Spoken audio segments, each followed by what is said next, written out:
All right, let's dive straight into this explainer. Today, we are putting on our international sports management consultant hats to conduct a strategic audit. We're going to contrast the absolute juggernaut of the FIFA World Cup, which is a product with 5 billion viewers, against the systemic paralysis that's currently gripping Indian football.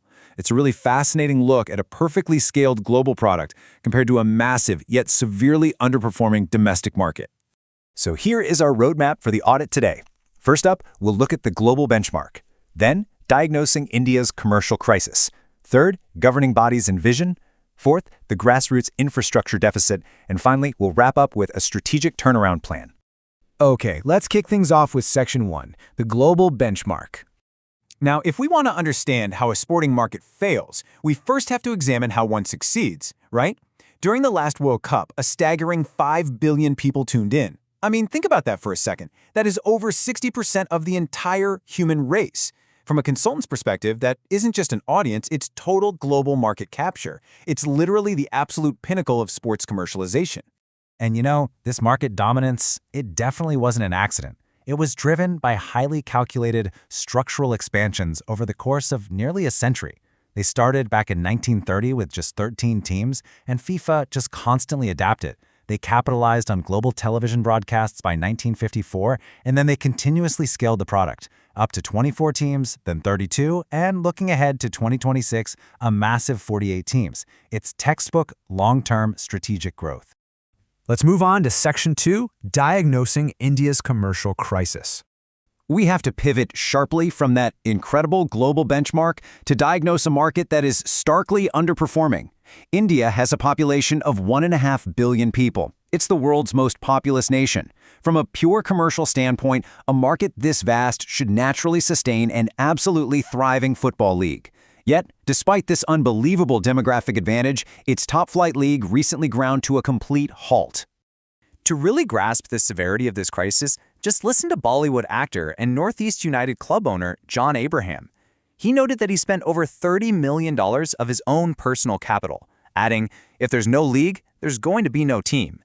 Recently, the top-tier Indian Super League actually lost its broadcast partners and sponsors, which triggered a chaotic 5-month operational suspension. Owners were completely left in the dark, staff faced severe salary cuts, and players were literally begging on social media just to get their games back on television. The disparity between these two systems is just glaring. While global football continually scales to these massive crowds, like, the legendary 173,000 spectators at the Maracana, India struggles with deep financial instability and plummeting TV ratings. Sometimes stadiums see maybe 200 people in the stands. When players step onto the pitch to total silence, the commercial product just completely deflates. Which brings us to Section 3, governing bodies and vision. So, to find the root cause of this failure, we really have to look at the management layer, which is the All India Football Federation. The current leadership points to decades of historical mismanagement for the lack of progress. But on the flip side, players, journalists, and club staff are reporting a total paralysis of long-term vision right now. Now, without taking sides or pointing fingers, what we see objectively is a highly fractured management ecosystem where accountability is contested and forward momentum is basically stalled. Indian football icon Sunil Chhetri, who happens to be the 4th highest international male goal scorer in the world, by the way, sums this up perfectly. He notes that over the last 25 years, the sport in India essentially takes 2 steps forward and 3 steps back, because there has been zero collective, synchronized, strategic push among the clubs in the federation. Any isolated progress just gets completely wiped out. Let's dive into Section 4, the grassroots infrastructure deficit.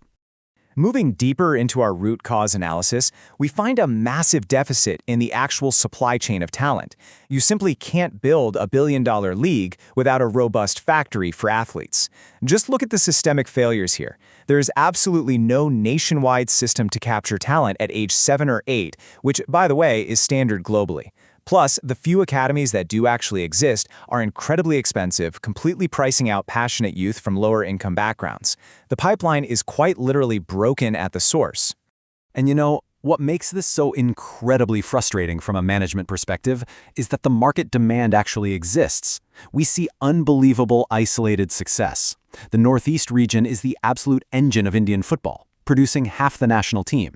Meanwhile, Kolkata is the spiritual home, with legacy clubs older than Barcelona drawing 80,000 screaming fans to local derbies. Yet, the Federation has completely failed to translate this intense regional energy into national, corporate stability in major hubs like Mumbai or Delhi. So let's wrap up with Section 5, a strategic turnaround plan. The big question is, how do you even begin to turn a ship this massive around? Well, a critical first strategy is leveraging the global diaspora.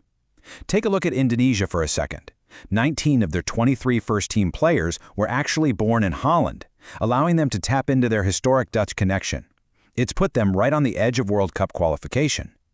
India, however, enforces a strict ban on dual passports, which entirely cuts them off from a massive pool of highly skilled, globally trained athletes of Indian heritage. So fixing this broken ecosystem requires 3 strict management directives. First, establish a stable, unshakable 15-year strategic roadmap that survives any leadership shifts. Second, build a nationwide, heavily subsidized system to track and develop 7-year-olds, regardless of their financial background. And third, update governmental policy to allow dual passports, immediately injecting globally trained talent to elevate the national standard. The blueprint for success is clearly visible on the global stage.